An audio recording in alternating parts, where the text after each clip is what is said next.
Welcome to Russia Update, with the latest news regarding the war with Ukraine.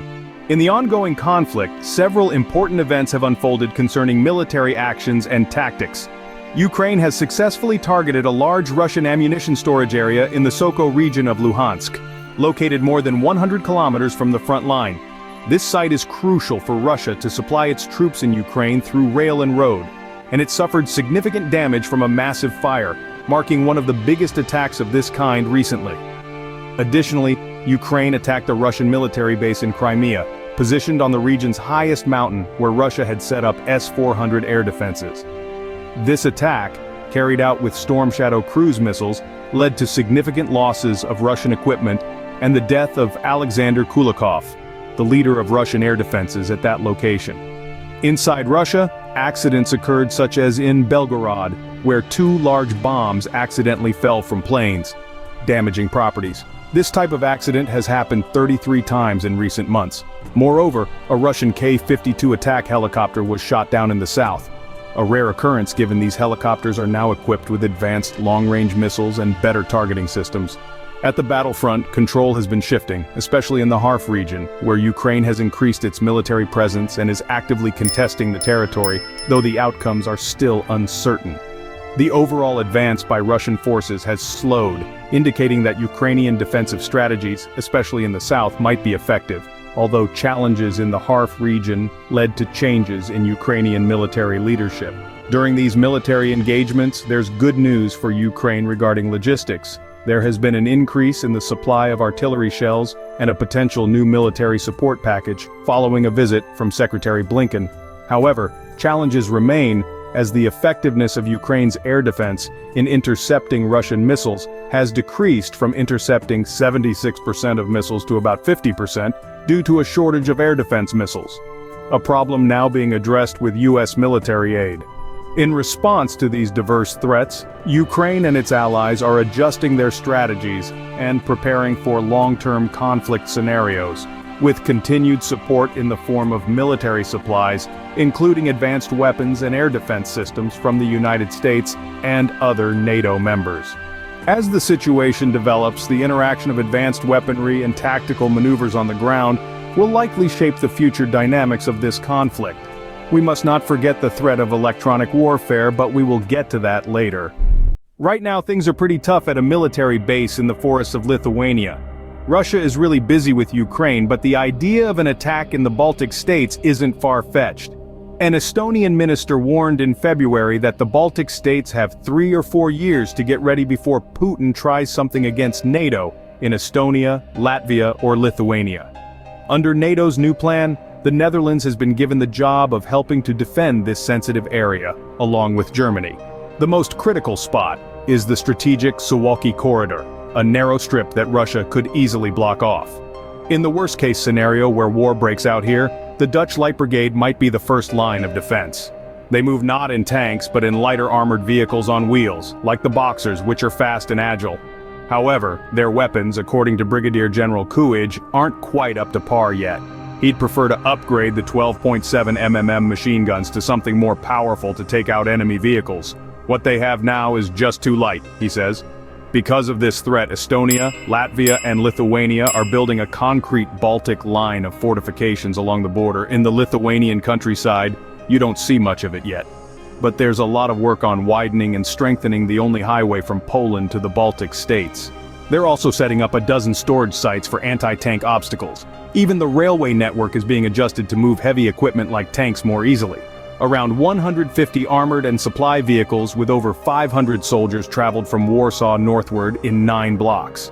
It's the tail end of Steadfast Defender, the largest NATO exercise since the Cold War.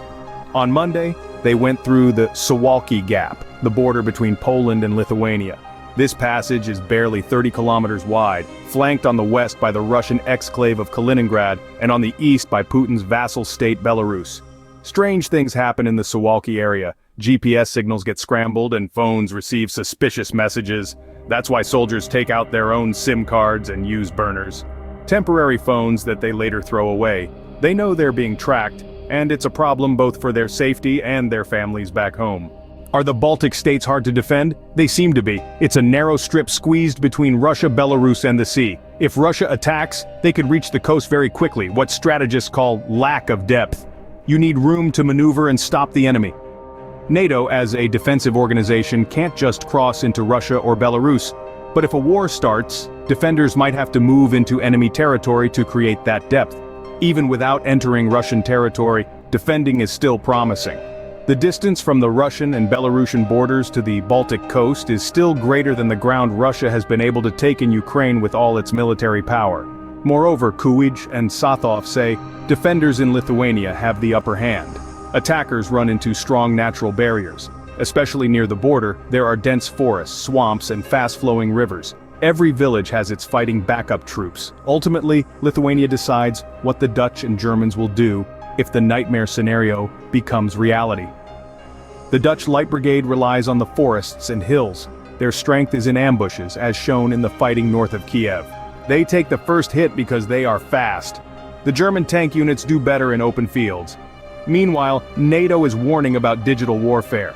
Planes, rescue helicopters, and ships in northern and eastern Europe often literally lose their way. Their GPS systems stop working or go crazy.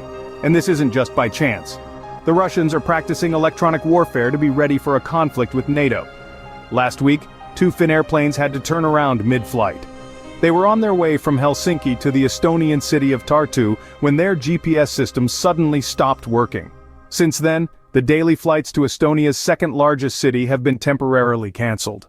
Thousands of other commercial planes have had the same problem over the past few months over Sweden, Finland, Poland, and the Baltic states. This isn't a huge problem in itself. Pilots have backup systems that allow them to fly and land. However, these systems are often older and less accurate. Losing navigation means that the safety of commercial aviation is reduced. Airlines in Northern Europe are changing their flight paths to avoid these blind spots. According to airport authorities, there is only one explanation for the sudden failure of their navigation systems. The GPS signals are being disrupted by electronic warfare, or EW, and the Russians are to blame. GPS signal disruptions in Northern Europe have been happening for a while. For example, in the far north of Norway, there is an area where the GPS has been unusable on 95% of the days since last January. The region is not far from a Russian military harbor where nuclear submarines with nuclear missiles are stationed. Blocking the GPS system is part of securing this military stronghold against drones and smart missiles. The failure of GPS in neighboring countries of Russia is no longer a coincidence. On Christmas Day, a major holiday in Poland, the GPS signal was disrupted all day long across almost the entire country. EW works quite simply. To disable a GPS, it is enough to transmit radio signals on the same frequency but stronger than those from the satellites. Russia has become skilled in electronic warfare during the war in Syria. The military could freely experiment without the daily life of civilians being affected by lost cell phones and confused taxi drivers. Until now, EW has mainly been used defensively. Almost all important Russian locations, from the Kremlin to military facilities, refineries, and VIP palaces in Crimea, are protected in one way or another with electronic jammers. The effectiveness of EW was proven in the first months of the war. Only 1 in 3 Ukrainian attacks got through the defense. Even high-precision missiles like HIMARS and smart bombs were thrown off course. By disrupting the GPS of these projectiles, their accuracy changed from 5 to 27 meters. The increasing incidents over the past months and weeks are no longer just fallouts from those systems. In Riga, Warsaw, and Berlin, there is talk of an attack on NATO countries as part of the hybrid war that Russia is waging against the West. Not only aviation is affected, in the Baltic Sea thousands of ships' automatic navigation systems, which are important in avoiding collisions, failed. Spoofing not only causes GPS to malfunction, even dating apps make wrong connections. Uber taxis fruitlessly search for customers, and electronic payments are disrupted. EW can cripple not just GPS but also radio traffic, data transmission, communication, and the use of radar, sonar, infrared, or laser systems. Basically, anything that relies on the electromagnetic spectrum. GPS spoofing problems are not confined to Northern Europe. In Israel, the military spoofed GPS to ward off drones from Lebanon. People in the north of the country suddenly found themselves located in Beirut. The epicenter of the attacks is believed to be Kaliningrad, the Russian enclave on the Baltic Sea, surrounded by Poland and Lithuania. Since 1945, this piece of former Germany has been a strategic asset for Moscow. In 2018, Russia placed its most advanced EW there, the Samarkand, designed to disrupt enemy communications. It targets command posts, control points, communication and computers, and disrupts and deceives GPS. According to military analysts, it's also developed to disable other EW systems. Russia's best electronic warfare, EW systems, are incredibly fast. Another standout, the Shipovnik Arrow used in Ukraine, can identify a drone in less than 25 seconds and disrupt its control. Often it can even take over the drone's control. Military think tanks say Russia is practicing. They're testing what their systems can handle and how accurate they are. Some attacks are evidence of this. In March, the airplane carrying the British defense minister was targeted. On Christmas Day, a major holiday in Poland, the GPS signal was disrupted all day long across almost the entire country. Help us out by giving this video a thumbs up. And while you're at it, check out some of our other videos as well.